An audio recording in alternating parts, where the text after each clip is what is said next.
It's been suggested that, in fact, when the news spread around the Ardoyne, some bonfires were lit. There were a couple of bonfires lit, but they were at short notice. There wasn't time for the organised proper bonfire. Mm-hmm. But there were celebrations. There were celebrations, yes. Anthony Dutch Doherty of the Ardoyne Provisional IRA was arrested by the British Army in November. After questioning, he was held in Crumlin Road Jail for 3 weeks.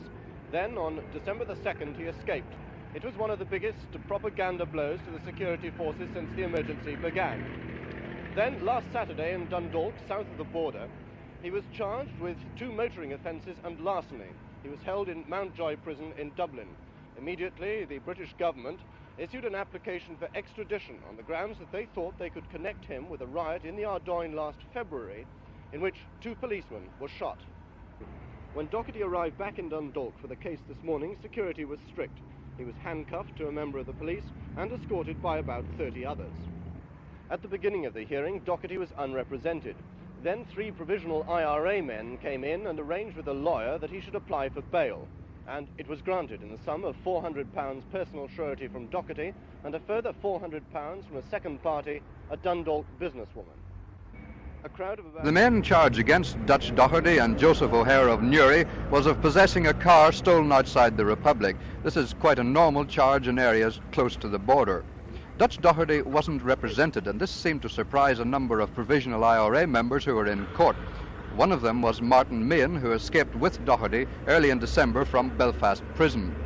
When Martin Meehan realised this omission, he thought that Dublin had arranged all this. He sent out into Dundalk for money, and he asked a lawyer who was already in court to represent Doherty.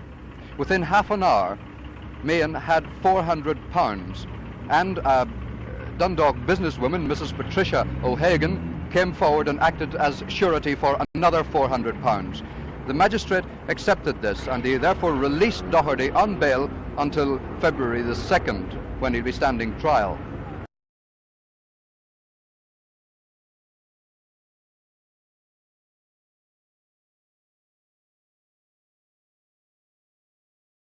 Mr. Lynch has reacted sharply after IRA claims to have given British troops a pasting from south of the border.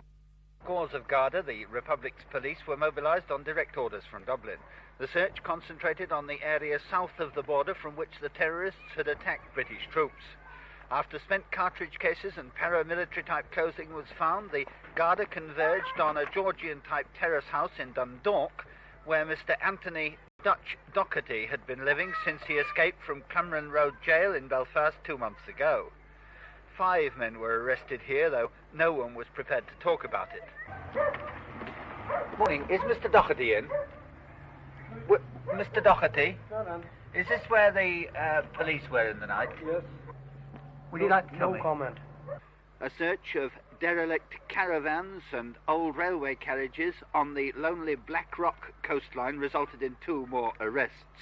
All the men were later charged under the Republic's firearms laws at a special court in Dundalk Garda Barracks.